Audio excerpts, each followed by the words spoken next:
যেই দেশে আমি জন্মগ্রহণ করেছি আমার প্রিয় মাতৃভূমির parliament house amazing I've got my Bangladesh parliament house over here. আসলে আমরা বিদেশের মাটিতে থেকে যখন দেখি বাংলাদেশের কোনো চিহ্ন, বিশেষ করে নিজের দেশে একটা স্থাপনা বিদেশের মাটিতে স্থায়ী পেয়েছে এবং মানুষ এটাকে দেখতেছে। সো প্রিয় বন্ধুরা, আমরা এই মুহূর্তে কথা বলছি ককিংটন গ্রিন গার্ডেন ক্যানবেরা অস্ট্রেলিয়া থেকে, এবং ককিংটন গ্রিন গার্ডেনের ভিতরে যে ওয়ার্ল্ডের বিভিন্ন যে হেরিটেজগুলো রয়েছে এগুলোকে এখানে প্রেজেন্ট করা হয়েছে। আমরা ঘুরে ঘুরে বিভিন্ন হেরিটেজগুলো দেখছি এবং বিভিন্ন ইনফরমেশন এবং তথ্য নেওয়ার আমরা চেষ্টা করছি। এবং আমার সাথে রয়েছেন প্রিয় ভাই হামিদুর, এবং প্রিয় ভাই হামিদুর আসলে আজকে আমাদেরকে এই জায়গাটিতে ঘুরতে ঘুরতে নিয়ে এসছেন এবং তিনি বলেছেন যে এখানে অনেকগুলো জিনিস আমরা দেখতে পাবো এবং ওয়ার্ল্ডের অনেক ইম্পর্টেন্ট হেরিটেজগুলো নিয়ে জানতে পারবো। দেখি ঘুরে ঘুরে কি পাওয়া যায়। Amazing! I've got my Bangladesh Parliament House over here.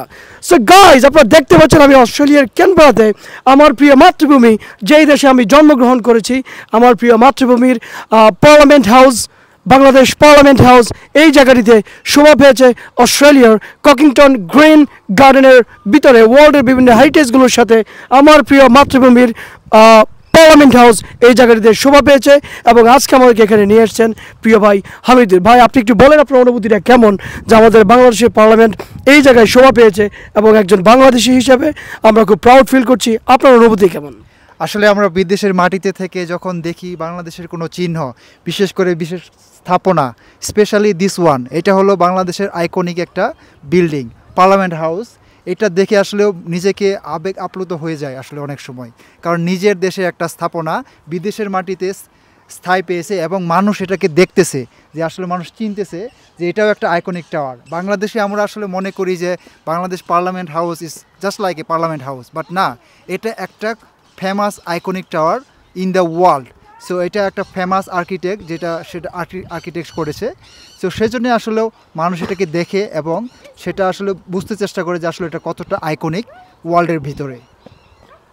Thank you mister Hamidur ভাই। প্রিয় বন্ধুরা, আপনারা দেখতে পাচ্ছেন বাংলাদেশ ন্যাশনাল পার্লামেন্ট বিল্ডিং, এটি অস্ট্রেলিয়ার ককিংটন গ্রিন গার্ডেনের ভিতরে ওয়ার্ল্ডের অনেকগুলো হেরিটেজের সাথে এই জায়গায় শোভা পেয়েছে আমাদের প্রিয় মাতৃভূমি বাংলাদেশের পার্লামেন্ট হাউস।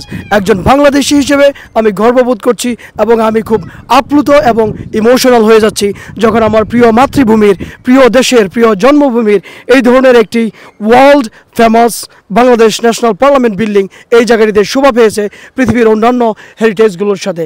তো প্রিয় বন্ধুরা, আমি চেষ্টা করেছি আপনাদেরকে আমার প্রিয় মাতৃভূমির যে বাংলাদেশ ন্যাশনাল পার্লামেন্ট বিল্ডিংটি কীভাবে এখানে সাজানো হয়েছে, একটি লেকের মধ্যে আমাদের বাংলাদেশের পার্লামেন্ট হাউসের আদলে এটি আসলে নয়নাবিরাম। এবং একজন বাংলাদেশি হিসেবে, একজন বাংলাদেশের মাটির সন্তান হিসেবে আমার নিজেকে আমি খুব হারিয়ে ফেলছি, আপ্লুত হয়ে গিয়েছি এবং ইমোশনাল হয়ে গিয়েছি। তো আমি আশা করি আপনারাও আমার সাথে ভিডিওটি দেখে আপনারা অনেক বেশি আনন্দিত হয়েছেন এবং নিজেদেরকে খুব প্রাউড ফিল করছেন। অস্ট্রেলিয়ার মতো জায়গায়, অস্ট্রেলিয়ার রাজধানী ক্যানবেরাতে এই ধরনের একটি গার্ডেনের ভিতরে অনেকগুলো ওয়ার্ল্ড হেরিটেজের সাথে এটি শোভা পেয়েছে। তো বন্ধুরা, আজ এ পর্যন্তই এবং মহসিন অ্যাডভেঞ্চারের সাথেই থাকুন। বাই।